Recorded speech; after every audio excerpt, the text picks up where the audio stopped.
Evening, we like to turn to the book of John, chapter 13.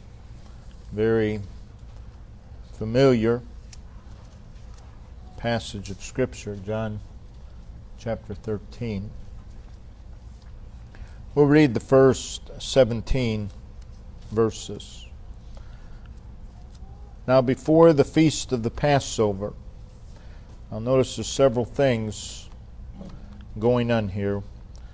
When Jesus knew that his hour was come, that he should depart out of this world, speaking of the crucifixion, unto the Father, having loved his own, which were in the world, he loved them unto the end. And supper being ended, so they've eaten a meal, the devil, having now put into the heart of Judas Iscariot, Simon's son, to betray him. So Judas already has this thought in his heart, this intent in his heart to betray Christ. Jesus, knowing that the Father had given all things into his hands, and that he was come from God and went to God, he riseth from supper, laid aside his garments, took a towel, and girded himself. After that he poureth water into a basin, and began to wash the disciples' feet, and to wipe them with the towel wherewith he was girded. Then cometh he to Simon Peter, and Peter said unto him, Lord, dost thou wash my feet? Jesus answered and said unto him, What I do thou knowest not now, but thou shalt know hereafter. Peter saith unto him, Thou shalt never wash my feet. Jesus answered him, If I wash thee not, thou hast no part with me. Simon Peter saith unto him, Lord, not my feet only, but also my hands and my head. Jesus saith to him, He that is washed needeth not save to wash his feet, but is clean every whit, and ye are clean, but not all, referring to Judas. For he knew who should betray him. Therefore said he, Ye are not all clean. So after he had washed their feet, and taken his garments, and was set down again, he said unto them, Know ye what I have done to you? Ye call me Master and Lord, and ye say, Well, for so I am. If I then, your Lord and Master, have washed your feet, ye also ought to wash one another's feet. For I have given you an example, that ye should do as I have done to you. Verily I say unto you, the servant is not greater than his Lord, neither he that is sent greater than he that sent him. If ye know these things, happy are ye if ye do them. Now, what is recorded here is one of the most memorable and instructive incidents in the ministry of Christ. What we read here through verse 31 of chapter 14 takes place in an upper room. This room had been divinely chosen, had already been prepared for the Passover. We see in chapter 14, verse 31, Jesus says, Arise, let us go hence. And then beginning with chapter 15, going on into chapter 16, the conversation occurs outside, outdoors. But chapters 13 and 14 occur in this upper room. Now, with regards to that upper room, notice, keep a mark there in John 13, but in Mark chapter 14, we'll read Mark's account of this upper room. Luke also records this in Luke chapter 22. But Mark chapter 14, verse 13, And he sendeth forth two of his disciples, be Peter and John, and saith unto them, Go ye into the city, and there shall meet you a man bearing a pitcher of water. Follow him. And wheresoever he shall go in, say ye to the good man of the house, the master saith, Where is the guest chamber where I shall eat the Passover with my disciples? And he shall show you a large upper room, furnished and prepared. That is, prepared for what? The Passover, the Lord's Supper. There, in that upper room that has been prepared, make ready for us. So, what we read here takes place in this upper room. It's a large upper room. It's a furnished upper room. It's been prepared for the Passover. Now, in our text, John 13, Jesus, just before he would be arrested and go to the cross, he's gathered with the apostles. He's gathered with the 12 in this upper room of this particular house. So here in John 13, we see Jesus washing the feet of the apostles, which is something that ought to immediately arouse our interest. Jesus washing the feet of the apostles. This ought to immediately get our attention. Jesus washing the dirty feet of the apostles. And in so doing, he presents an object lesson for them and, of course, for us. He's presenting an object lesson concerning being a humble servant. What is before us really is almost an acted out parable. And again, Christ illustrates by his actions what each one of us are to be. And he calls upon them to imitate his actions there in verses 12 through 16. And then he informed them in verse 17 that this is where happiness is found. Happiness is found in service. Happiness is found in serving. Happiness is found in ministering to others. You see, people have it all backwards. They go and they pursue happiness, and in order to be happy, they think everyone should minister to them. But it's just the opposite. Happiness is found in ministering to others. So in this message, we're not going to concern ourselves so much with the cleansing of the feet per se. There's a lot of messages we could preach from these verses that go in a lot of different directions. Nor are we going to focus upon Peter's refusal for Jesus to wash his feet. We see that in verses 6 through 8. And Christ's plain answer to him, there's much there in verses 8 through 7. But we want to focus primarily tonight on verses 4 and 5. And we see definite acts of Jesus Christ. And as you read verse 4 and 5, you see it's almost like a list of the different acts that Jesus performed that evening. Our subject is girded with towel. Girded with towel. But first of all, just get an idea of the background for the text. To set the scene, again, Jesus and the apostles, they arrive at this house. It's an upper room. They didn't have elevators, so they had to climb some stairs. They climb the stairs. They go into this upper room.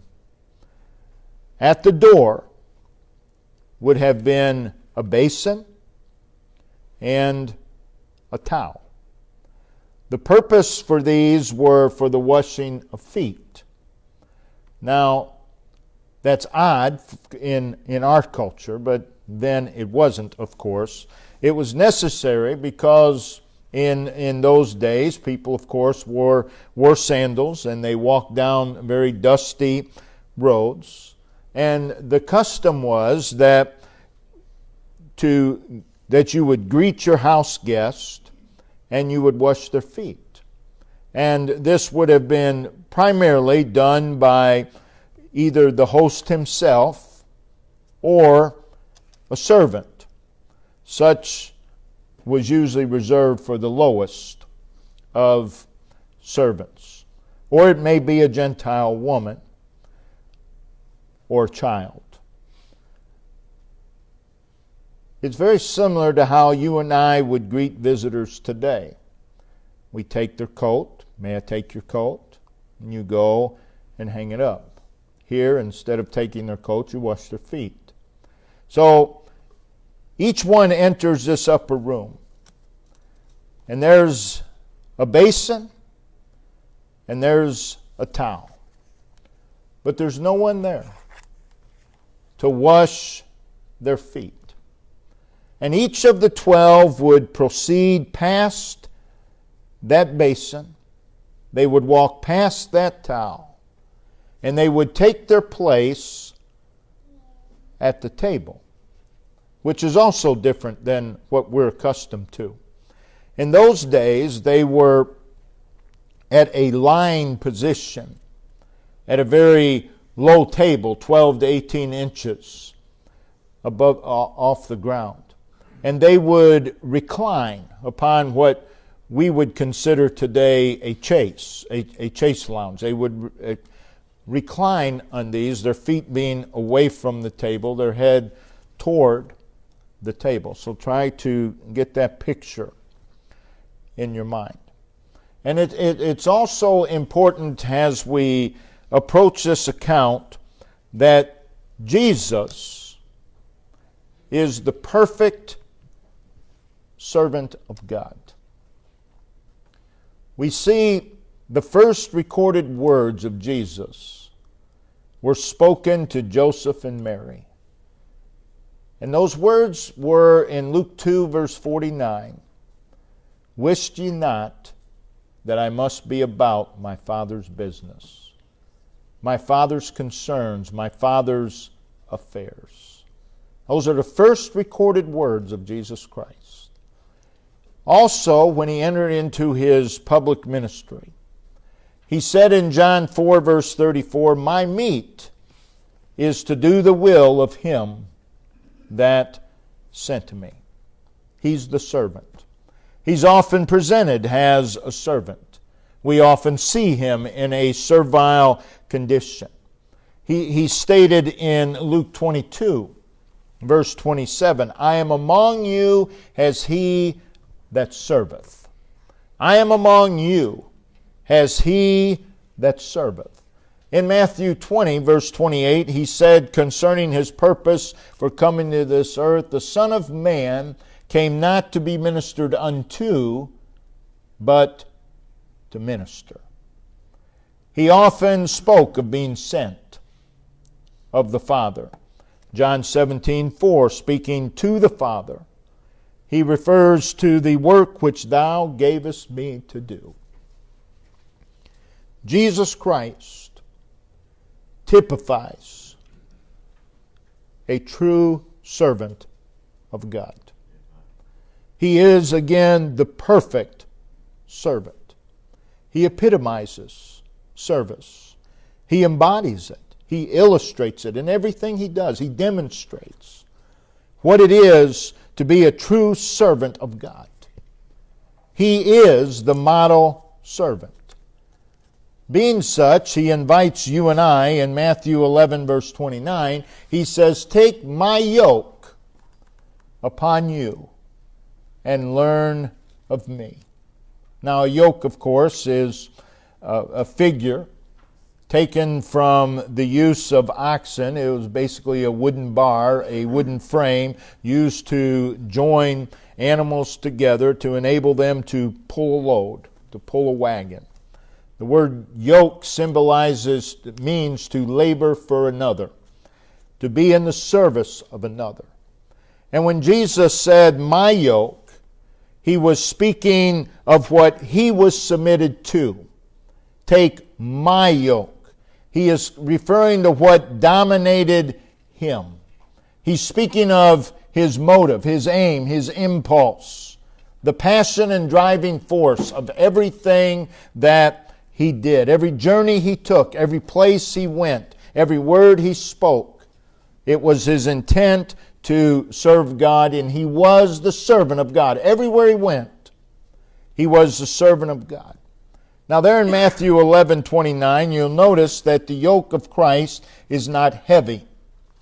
It is not heavy laden. He said in verse 30 of Matthew 11, "My yoke is easy." That is, true service to God is not oppressive. Remember that. True service to God is not oppressive. If it becomes oppressive, you're doing it wrong. You're not doing it right. Something's wrong in your heart, something's wrong in your mind, something's wrong with your attitude, but anytime it becomes oppressive, you're doing something wrong. Because Christ's yoke is easy. It's not oppressive. Now to the worldly, to those who love pleasure more than God, to the proud, to the self-willed, to those who lack love for the Lord, they will find the yoke of Christ to be very, very oppressive. But Jesus said, "My yoke is easy. My service is easy." So all these people today, they sit around and they say, "Oh, it's so hard to serve God." They're doing it wrong. Because the Lord's yoke is easy. It's easy. So his attitude towards service is our example. And his main concern in service is seen in John 17 verse 1, "Glorify thy Son, that, or for this reason, thy Son may also glorify thee."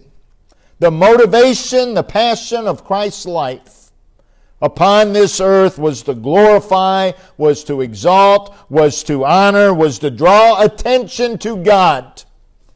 Not to draw attention to himself, but to draw attention to God. His great desire, his great yearning, his determination, his resolve was to glorify God. And that must be the resolve if we're going to truly serve God. He lived entirely and exclusively to glorify the Father. At all times, in all places, under all circumstances, his motive is to glorify God. He had this one great desire, this one great motivation, this one passion to glorify God. Now, as the model servant, John 17, verse 19, he said, "I sanctify myself. I set apart myself. I set apart myself for God's use. I sanctify myself." It is a dedication, a consecration to the work of God. He says, "I sanctify myself." Now notice the extent and the degree of those words. I sanctify myself. Myself. That is, himself as he is in his total personality, in his total being. That means everything that he is, as God, as man, and all his powers and all his knowledge and all his perfection and all of his ability, says, "I set it all apart for God." Doesn't keep anything for himself. There's no word more inclusive than the word myself. It means my total self. I set apart my total self. I set apart all that I am. I set it all apart for God's use. All that he has, he sets apart for God. He's setting apart his entire being for God. You think about it. What did he hold back? Christ as the perfect servant, what did he hold back? Nothing. He gave himself. Now, what do we hold back? Oh, we hold back a lot. We hold back more than we give, believe it or not. But he held nothing back. It was complete surrender. It was an absolute devoting of himself as the Son of God. All his fullness, all his service, all his time, his care, his thought, his very life itself, consecrated and set apart for the work that God had sent him to do. I sanctify myself. The Lord did not serve separate from the Father. Therein is the problem with many of God's people.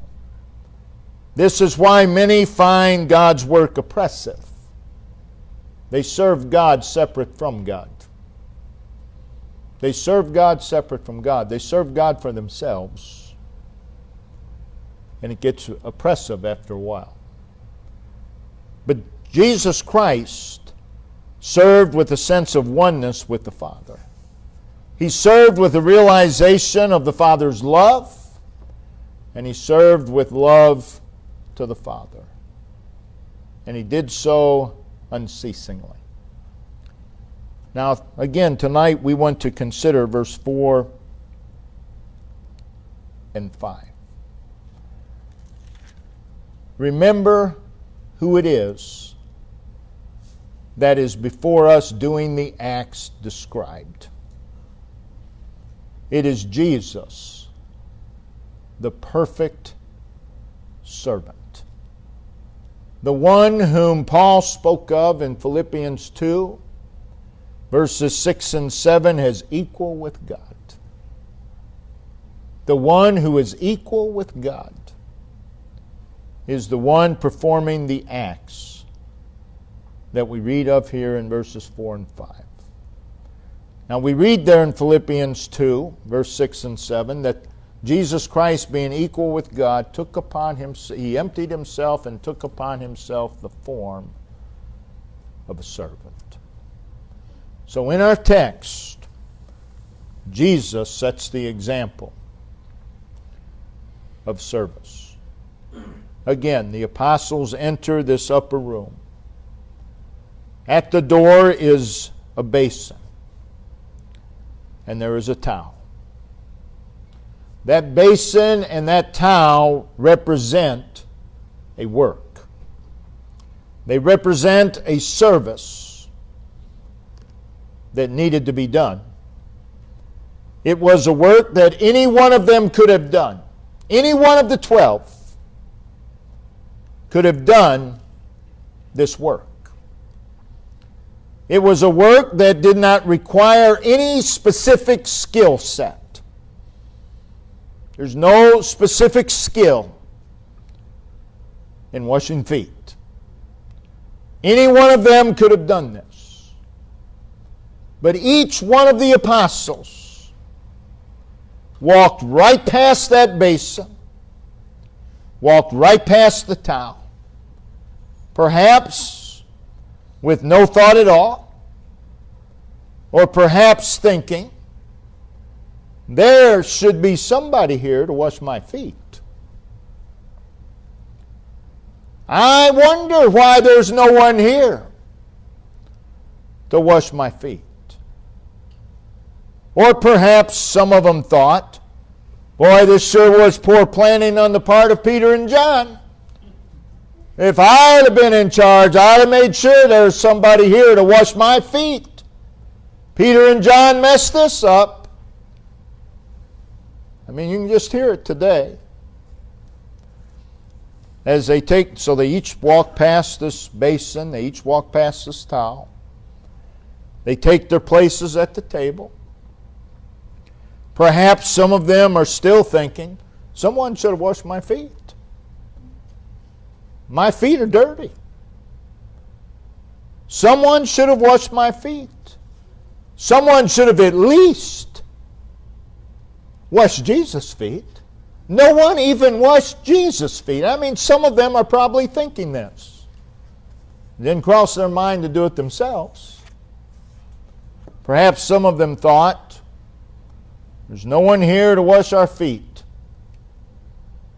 It's not my job. It's not my responsibility. Peter and John should have thought this out better. Or maybe someone thought,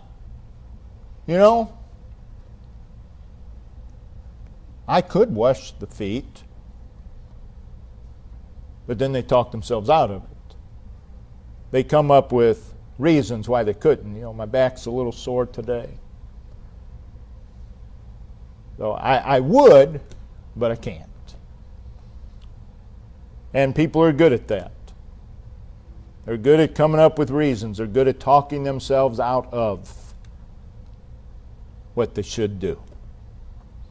But no one, regardless of what thoughts were going through their mind, no one did the work, no one did the service of washing the other's feet. No one did it. It was undone. As they reclined at the table, we read of Jesus doing to these apostles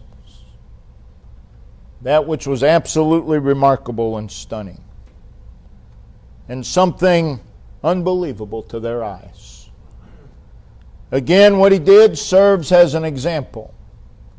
It serves as an illustration to them and us concerning service.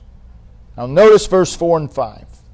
There are 7 acts, 7 specific things that Jesus did. And again, it's as you read verses 4 and 5, it's almost like they're listed. He riseth from supper. That's 1. He riseth from supper. And he laid aside his garments. That's 2. And he took a towel. That's 3. And girded himself. That's 4. After that, after he girded himself, he poureth water into a basin. That's 5. So there was no water in the basin. The water was there. And began to wash the disciples' feet. 6. And to wipe them with the towel wherewith he was girded. 7 things that Jesus did, and I believe each one of them are significant, or they would not have been listed the way they are. Number 1, he riseth from supper. Again, he's setting an example. He is illustrating to you and I service. He rises from supper. He leaves the comfort of the table. That's the first thing he did. No one will serve the Lord like they ought, and no one will serve others like they ought, and no one will be what they ought to be and do what they ought to do until they're willing to leave their comfort zone. You won't do anything until you're willing to leave your comfort zone. Jesus riseth up from supper. No one will be used to the fullest without leaving their comfort zone. We all have comfort zones. But someone has to step out of the boat. Someone has to step out of their comfort zone. He riseth from supper. Now, you don't rise from supper by accident. When you get up from a table, you do that on purpose.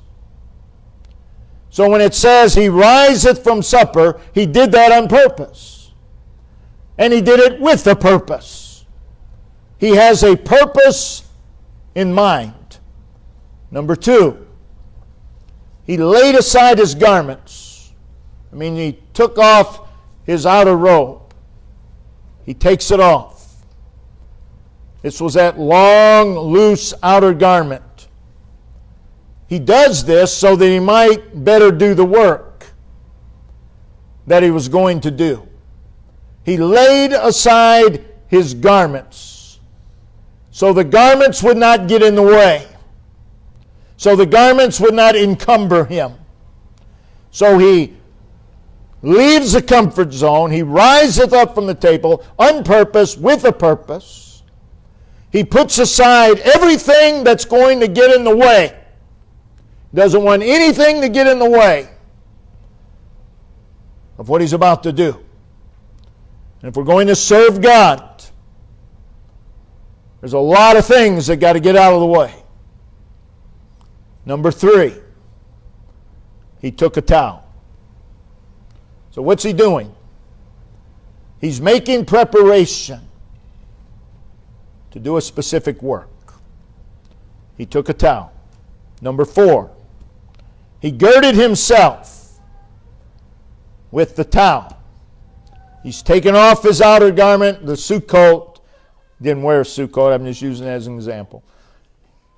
He girds himself with a towel. In girding himself with a towel, he has now taken the position of a servant. You will not serve God, you will not serve others until you're willing to take the position of a servant. And that's what he's doing now.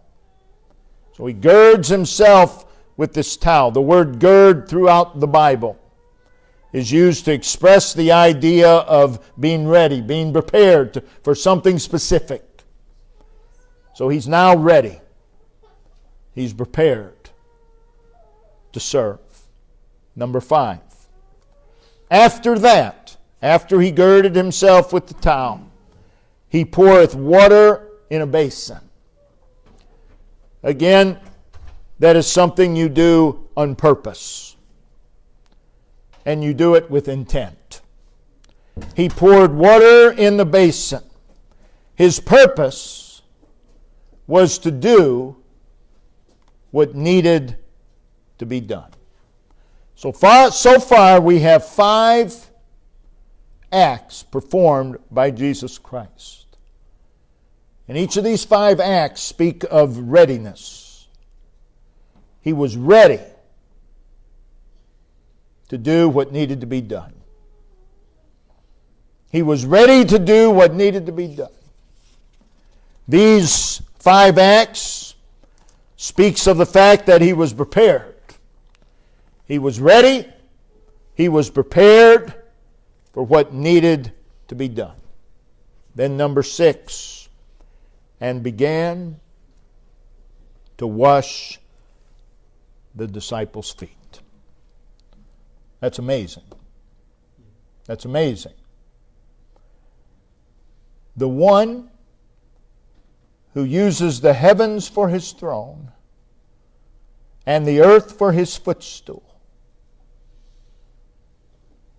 he has stooped to wash the feet of others. The one who controls the hearts of kings and by whose bidding nations come and go. The great I am, without beginning, without end. The source of all things, by whom all things consist. God himself, in a body of flesh, takes the position of a servant, kneeling down. We need to picture this. He stooped down and he took those feet, dirty feet, into his holy and pure hands and began to wash the feet. Now remember, we pointed some things out in the first couple of verses. He washes these feet knowing full well whose feet he was washing. He knowingly and willingly washed the feet of Judas Iscariot, whom the devil had already put in his heart. We read that earlier. You think Jesus knew that too? I believe so. He knows everything. Jesus is washing the feet of Judas Iscariot, knowing that Judas would curse him that night or would betray him that night. And yet Jesus is washing his feet. He knowingly and willingly washed the feet of Peter, who would curse him and deny him that night. Yet there's Jesus, washing his feet. He knowingly and willingly washed the feet. Remember, the apostles, really with the exception of John, would disperse. They would flee. None of them would stand. Jesus knew that of each one of them.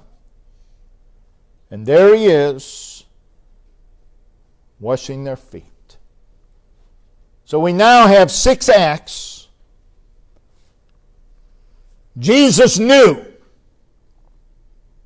yet he served. Yet he served. Well, I would treat so-and-so better if they would treat me better. That's not what this says.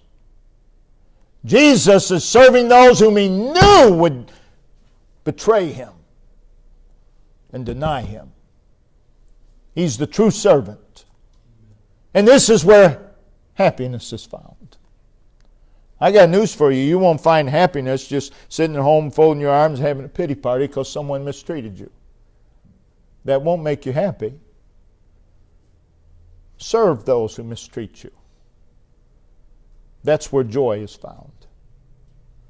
Then the 7th thing, he wiped their feet with the towel wherewith he was girded. What does that mean? It means he continued until the work was finished. He didn't start and then quit. He set out to do a work, and he did it until it was finished. Don't you find it amazing that not one of the apostles said, Peter at first wouldn't let Jesus wash his feet, but I didn't hear Peter say, Lord, let me do that. He just says, you're not washing my feet. He didn't say, Lord, let me do that. Let me wash these feet. Not one of the apostles said that.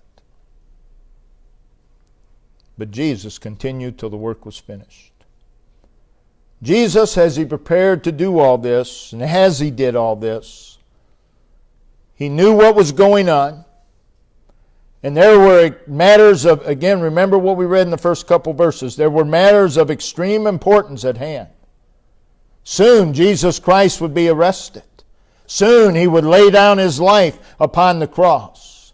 Yet it was still his priority to minister and serve. A lot of things going on.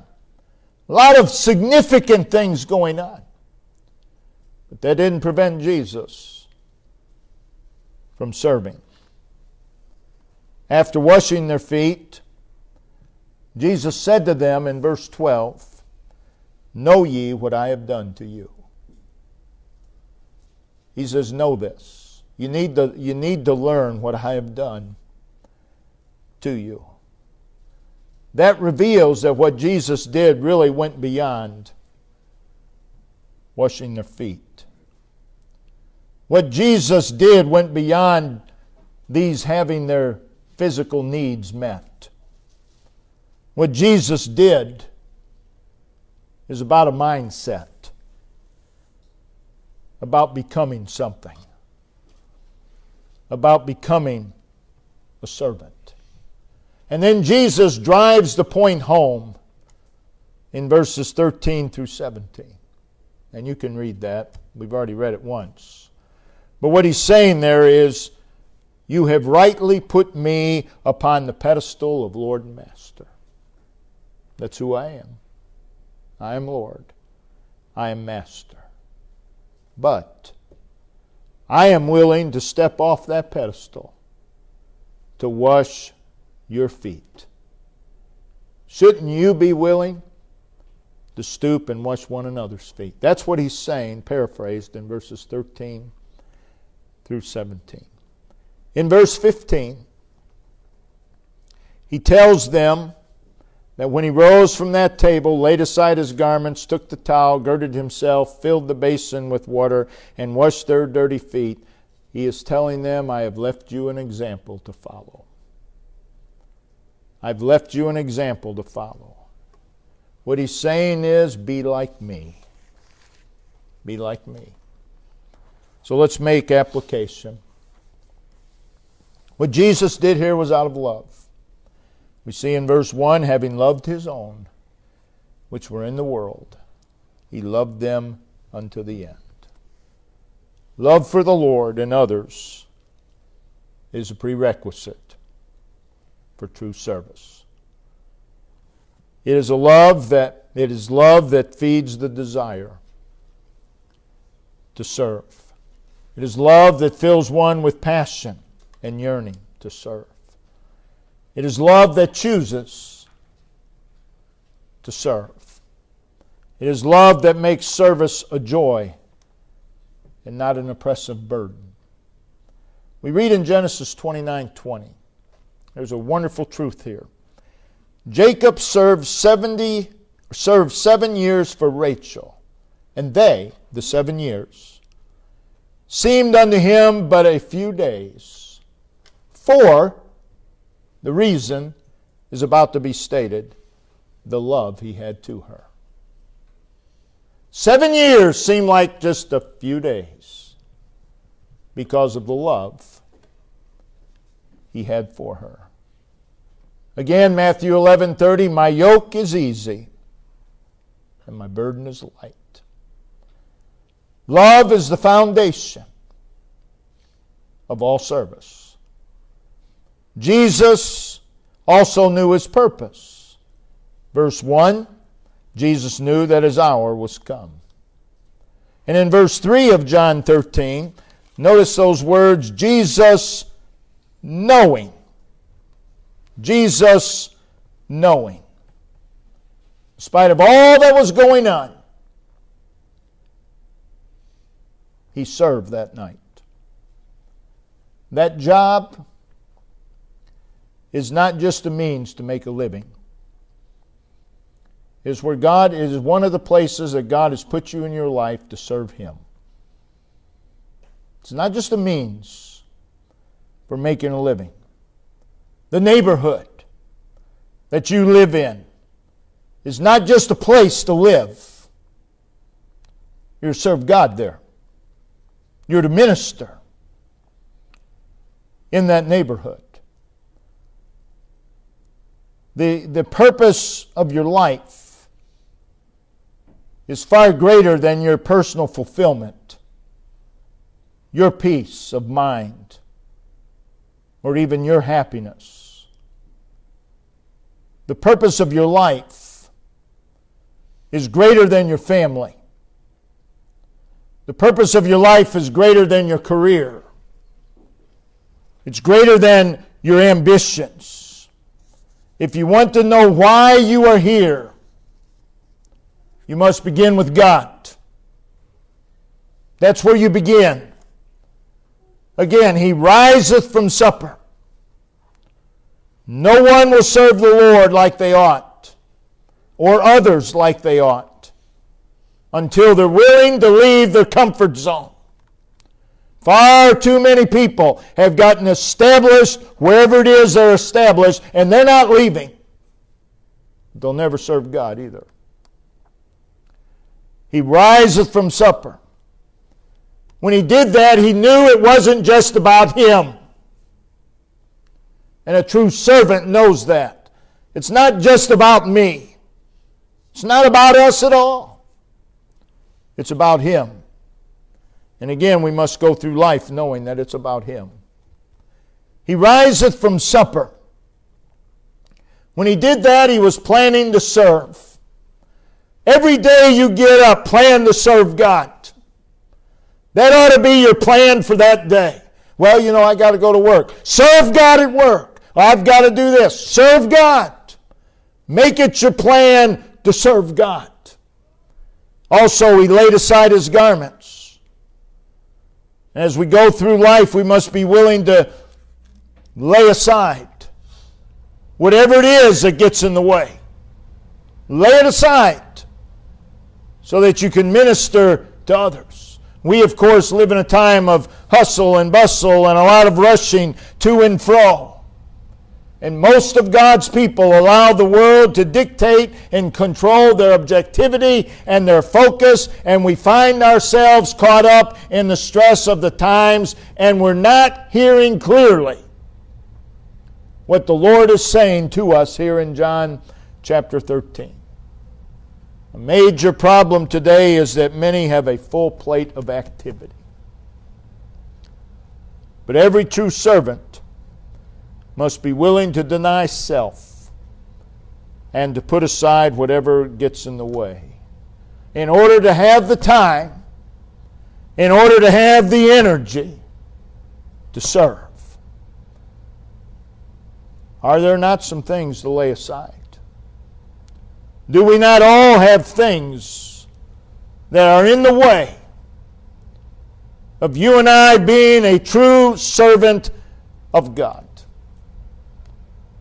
I've gotten tired of hearing over the years, well, Pastor, I would, but I just don't have time, and here comes the list.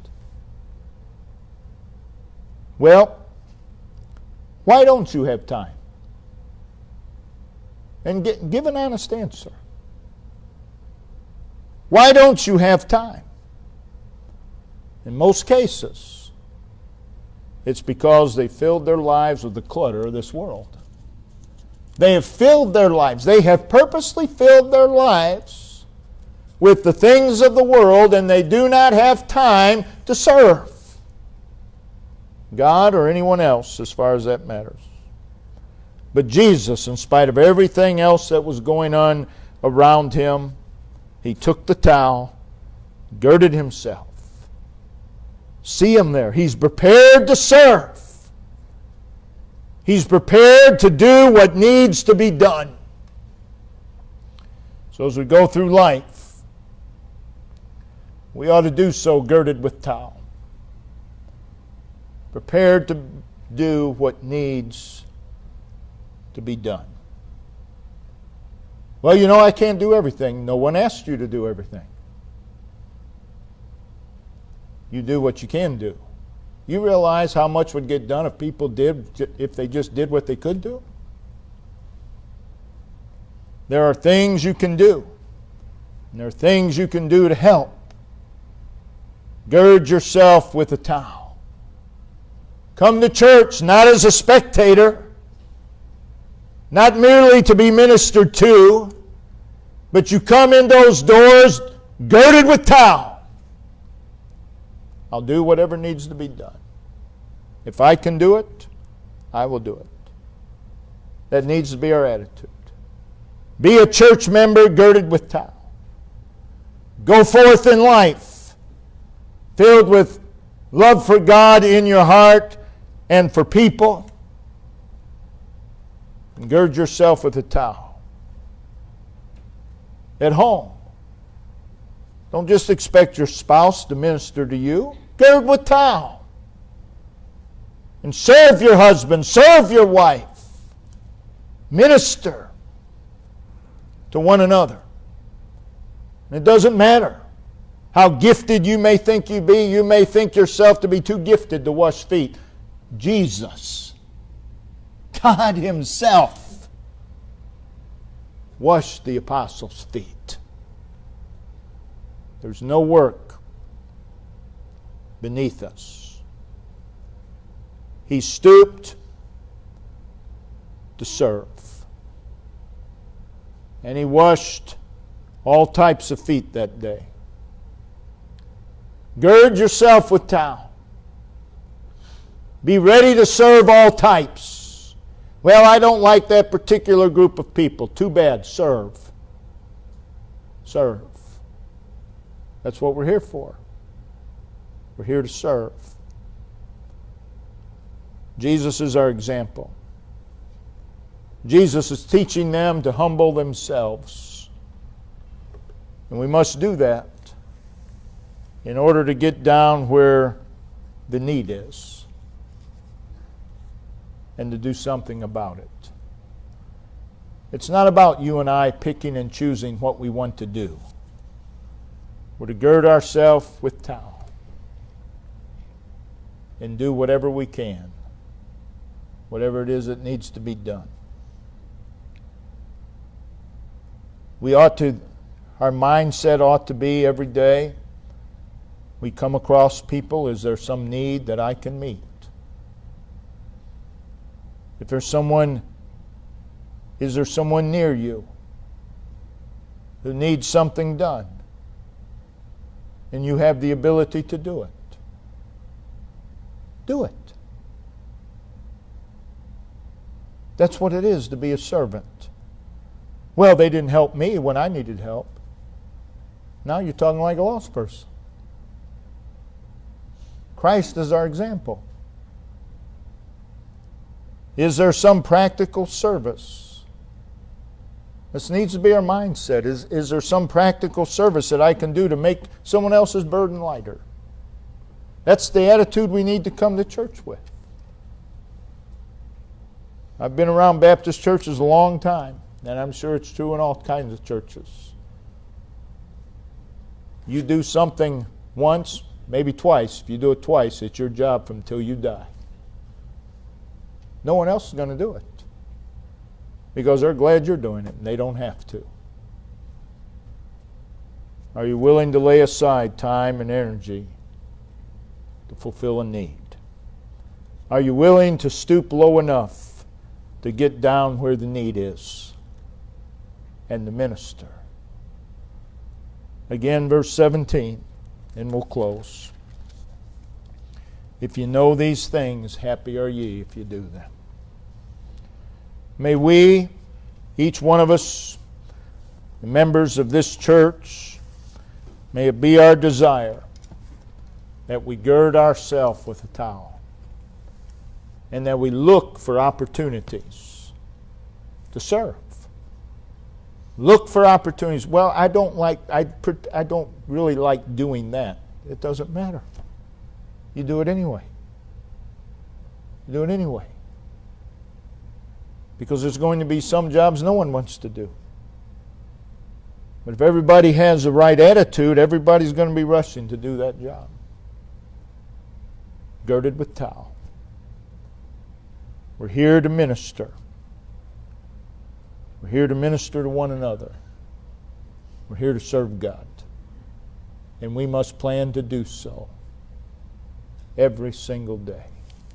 Would you follow the example of Christ that He has left us here in John 13? Brother Dave, if you'd come and lead us in a verse of song.